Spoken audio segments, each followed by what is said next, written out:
Hey everybody, Andy here. Welcome to my ASMR Let's Play of Darkest Dungeon. We're here in the Relaxingest estate. I will say that this game is far from relaxing. It's very difficult, and it's very hard. However, it is a turn-based combat sort of tactics game. So in a way it's kind of relaxing because you get to take your time and sort of think through all your choices. Soldiers and outlaws, fools and corpses. That's the narrator there. All will find their way to us now that the road is clear. And this is the stagecoach. Hopefully you guys can hear everything okay. I did my best to make it so that you could hear the narrator kind of about half as loud as me. And everything else I tried to keep pretty quiet. So what is Darkest Dungeon? What better laboratory than the blood-soaked battlefield? As I said, it's a turn-based, very hard, sort of roguelike-ish dungeon crawler, almost like a 2D XCOM, Enemy Unknown, or something like that. It's a little hard to describe, and if you're not familiar with it, I'll do my best to kind of explain the gameplay mechanics as we go. It is all about going through dungeons. This screen here is the town screen, I guess, and all of these are buildings that we will be able to unlock at some point as we go through dungeons. Our characters can level up their skills and their equipment down here to do more damage and you know, be more likely to dodge and stuff like that. And there's a lot of stats here, as you can see, and there's quirks as well, which just have different little effects, and they'll come and go. It might seem a little complicated at first, but it actually is very intuitive and makes quite a lot of sense when you get right down to it. There is a small intro when you start up a new game, but I went ahead and just skipped that. It's just your first two guys going through a couple rooms of a dungeon. The first thing I'm gonna do though in the town is upgrade my stagecoach, and I'm going to increase the number of available heroes to 3. And what this does, you'll see here it says stagecoach. Upgrading the stagecoach increases the available heroes for hire each week, or increases your roster size. This is my roster size here. It says 4 out of 9, and these are the 4 here. So let's go ahead and increase the stagecoach. So now 3 heroes will become available every week as opposed to only 2. And I'm actually going to increase the size of my roster to 11. More arrive, foolishly seeking fortune and glory So in now this domain we're of the 4 damned. out of 11. I really like the narrator in this game. I think he has some really cool lines. The writing in this game is A mecca of madness and morbidity. it's top notch. Your work begins. In the graphics themselves are top notch as well, and the gameplay The is cost also of top preparedness, notch. measured So- now in gold, later in blood. And the previous screen was just where we could select what dungeons we wanted to go to, but there was only one available. So now we're at the provision screens, and you can see here it says you want to take different supplies depending on what region you are going to, how long the quest is, and your own preferences. But always bring some food and torches. For your first short quest, try bringing at least 8 food and 4 torches. Why don't we go ahead and do that? We'll take 8 food and 5 torches and 1 shovel and 1 key. We'll even take a holy water and a bandage.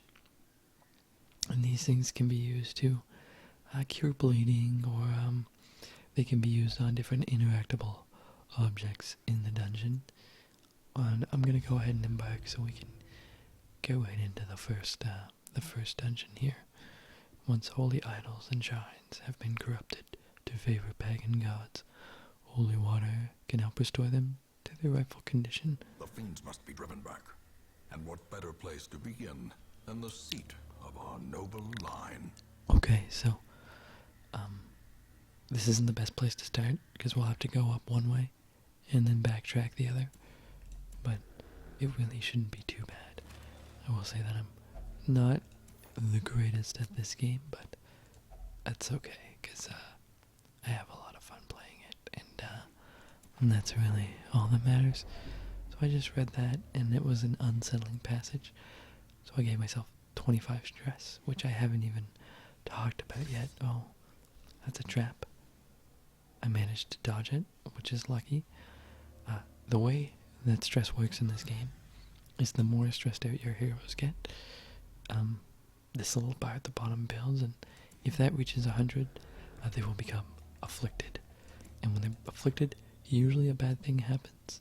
What I did there, I just checked out this stack of books, and he actually got a good thing, plus 15 move resist, so quite nice. Anyway, so afflictions are bad, and they can become masochistic or selfish or Even the any number of things. It can become, I think, fearful is one of them. And there's a few others. We've been surprised. That just kind of shifted our ranks a bit.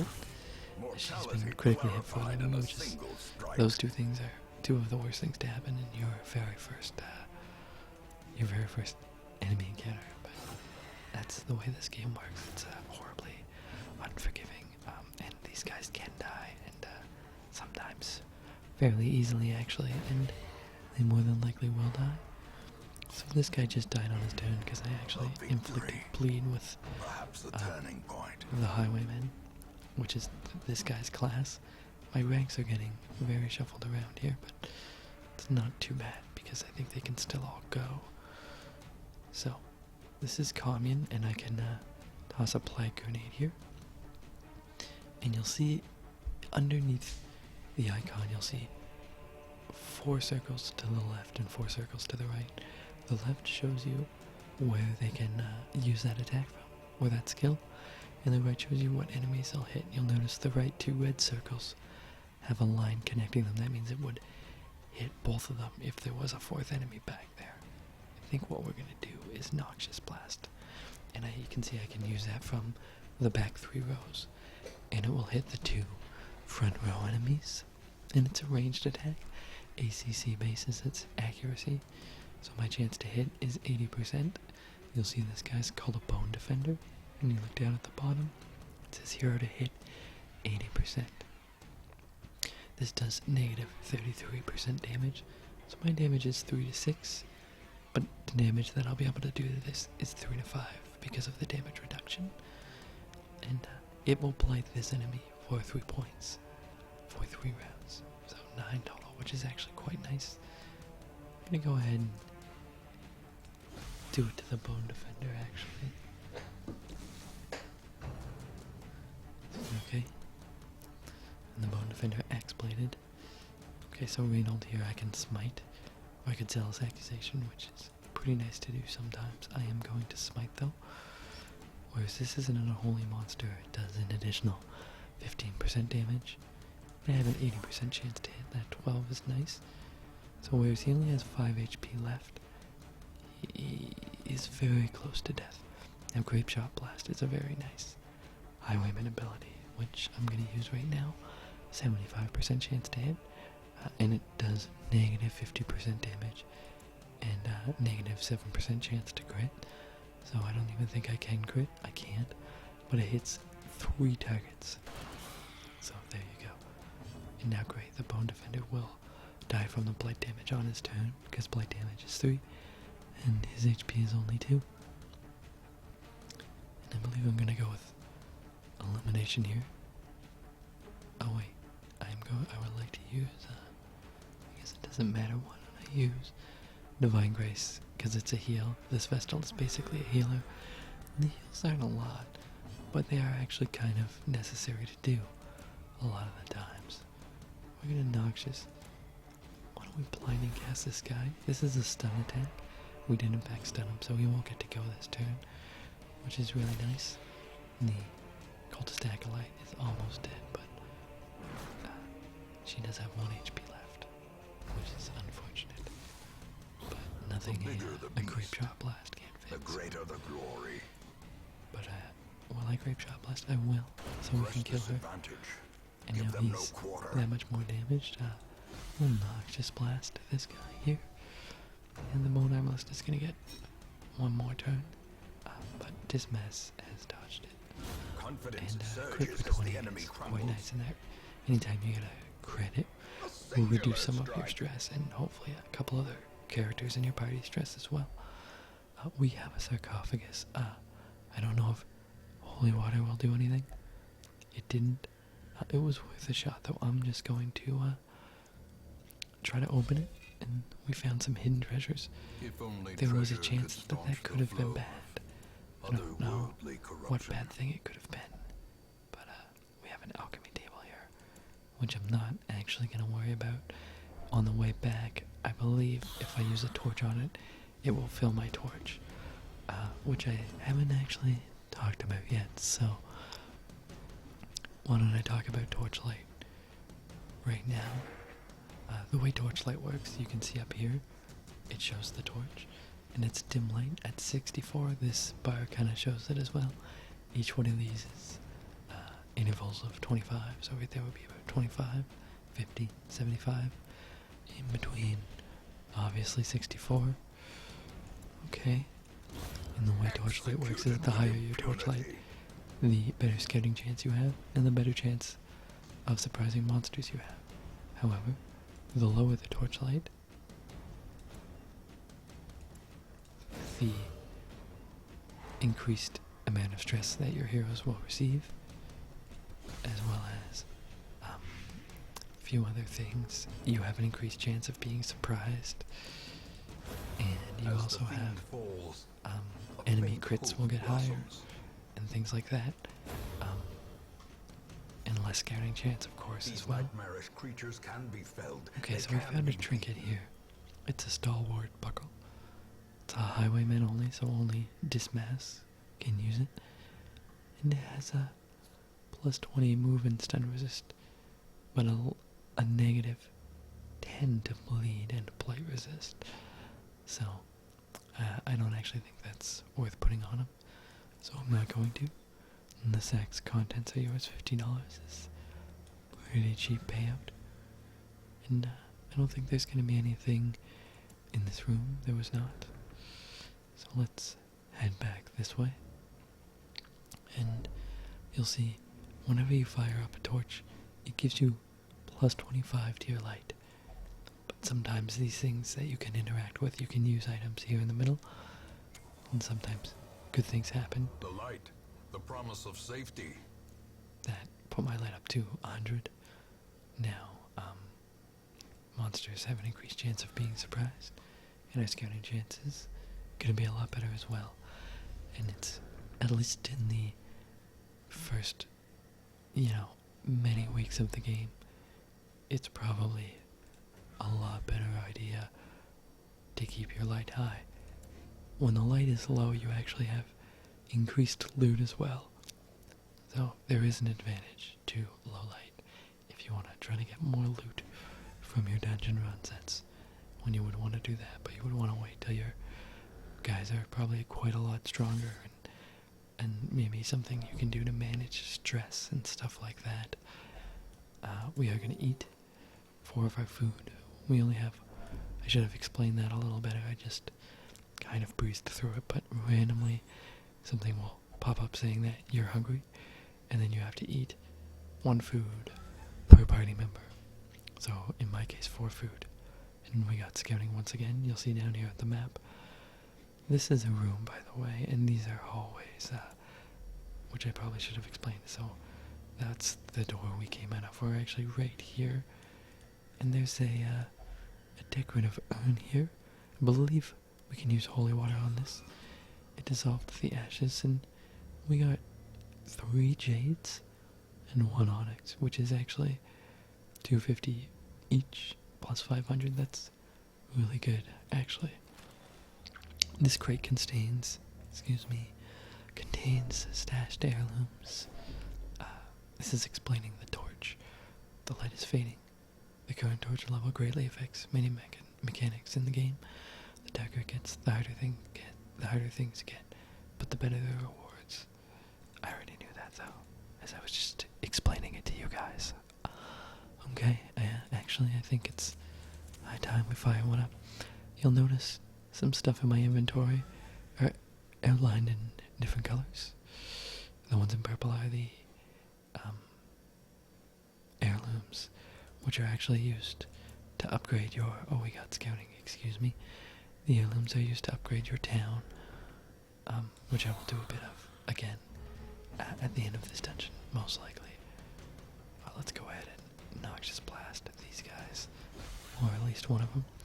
Now, if he didn't resist that, he would have died on his turn. Unfortunately, he did resist it. Why don't I just take him out right now? So, this dungeon is almost done.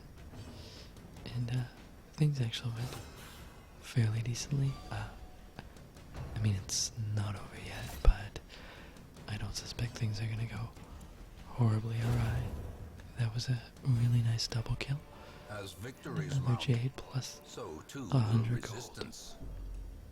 So, what I would like is, if you guys are interested in this, please let me know Mechanical in the hazards comments. possessed by evil intent. Yeah, I tried to disarm that trap there, because he has a 30 trap disarm skill, but unfortunately, it didn't work. This is a locked display cabinet. I'm going to use a skeleton key on it, and that Finding the guarantees stuff we'll is get some only good the loot. first And test. we got a Now portrait, it must be carried home. 4 crests and a bust, as well as 625 gold, which is, once again, pretty nice. So as I was saying, let me know in the comments if you like my ASMR Let's Play of Darkest Dungeon. I'll be sure to do more, and if you do, please let me know. By the way, these guys are surprised in orange, what looks like when they get stunned. Well, the stun is yellow, and surprise is orange, which means basically they're all stunned for this turn. I basically get a free turn. So, it's quite good. I'm just gonna grape shot just to do some damage. So as I was saying, let me know in the comments how the sound is. If the levels are a good volume.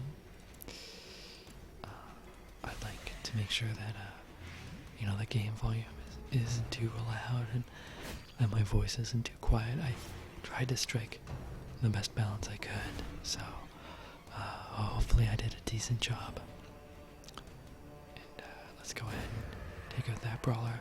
One thing that I haven't mentioned yet is you'll notice these little yellow... Okay, I'll get to that in a second. This is just talking about bandaging, which is something you can do to heal your heroes when they're bleeding. See the little blood icon? 1 damage per round for 2 rounds. So if we wanted to, we could use this bandage by simply right-clicking and having the right character selected.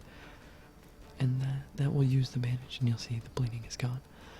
As I was trying to say, you'll see some goldish type bars here and here. That means these 2 characters haven't gone yet in this turn, so we know that after Dismask goes, both Reynold and Commune will get turns of this round, which is actually really good. If we're lucky, we might be able to kill both of these folks. Maybe not, but with a really good Zealous Accusation, we might just get lucky, and I think it wasn't enough to do it, but this guy will now bleed to death on his turn, and the cultist acolyte got Prodigious size blinded alone to death, does so not dissuade the sharpened let's blade. just go ahead and get the kill here with Dismas.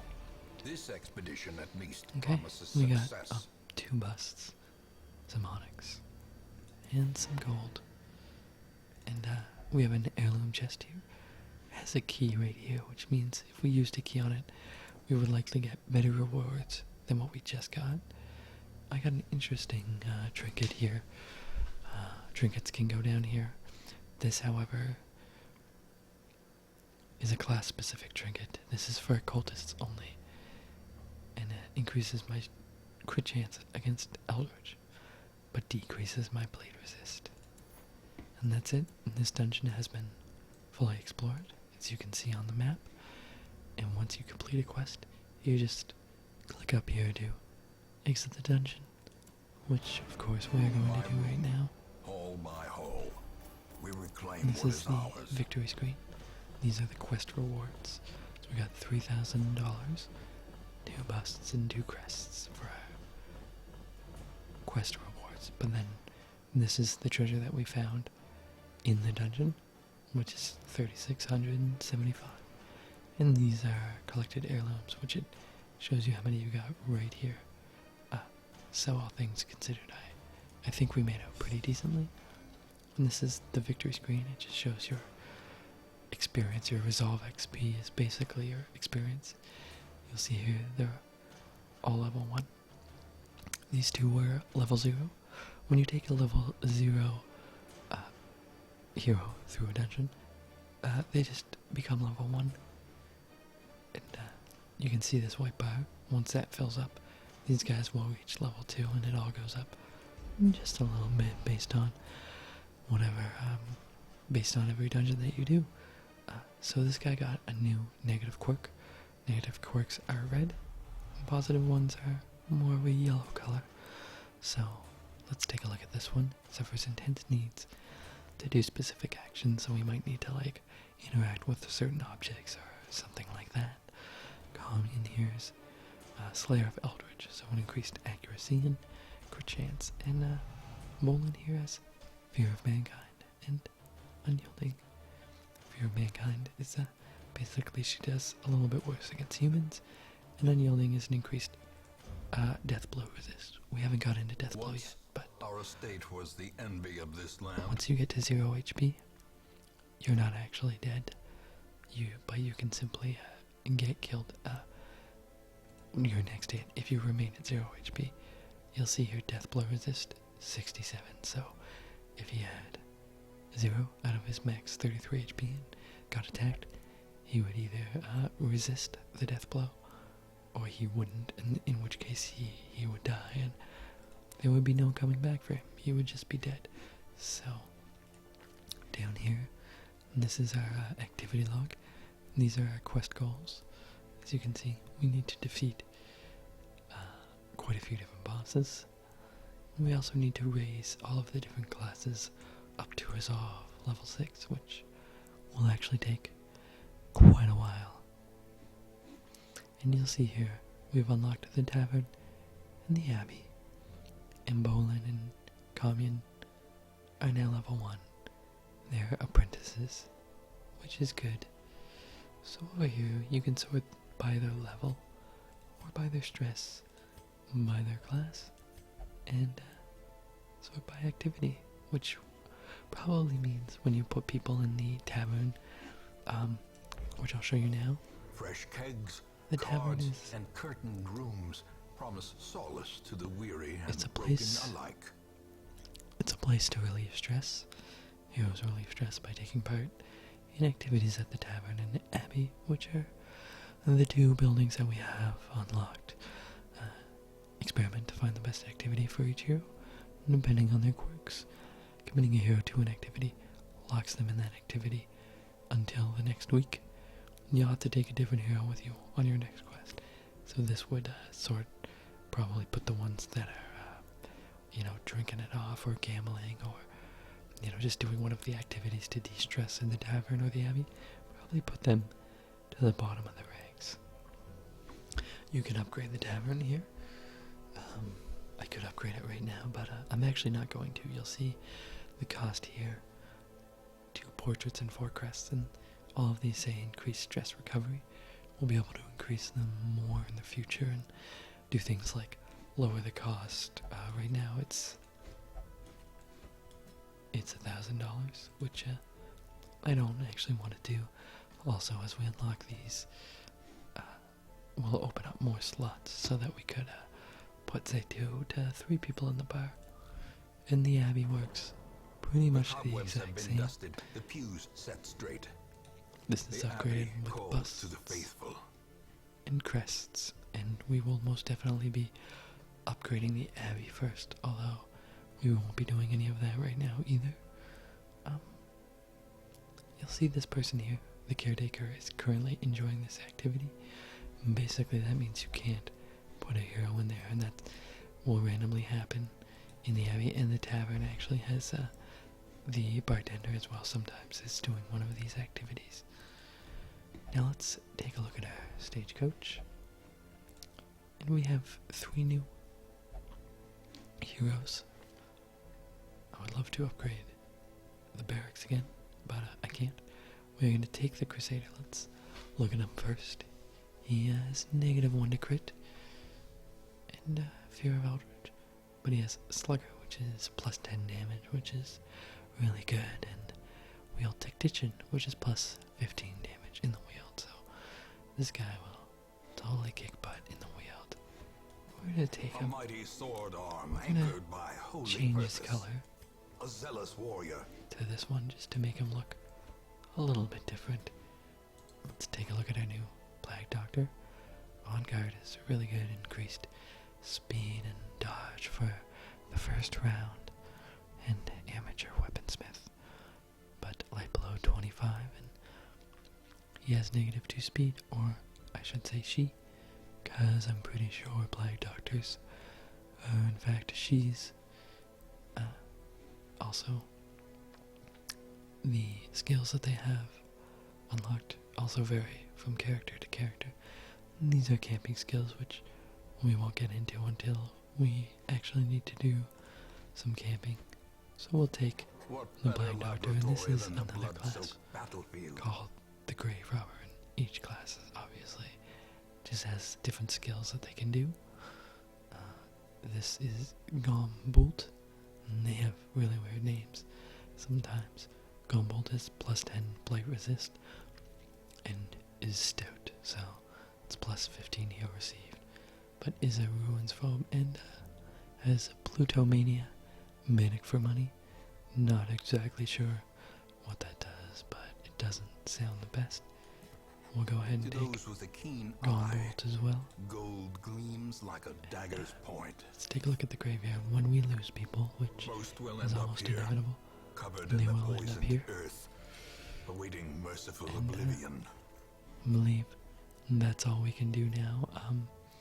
So I think what I'm going to do for the next quest is take Reynold plus the 3 new people, which means we won't have a healer. Actually, I'm going to take Bolin plus the 3 new people just to have a healer, but I'm going to not do this now. These are all short dungeons. I'm going to end the episode here, but at the beginning of the next one I will show you guys a medium dungeon, and then you can see how camping works. Okay, so if you liked it, please leave a like, and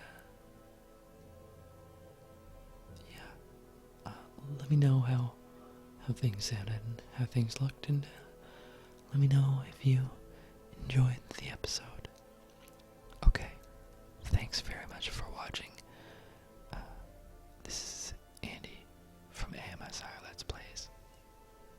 You guys take care. Bye.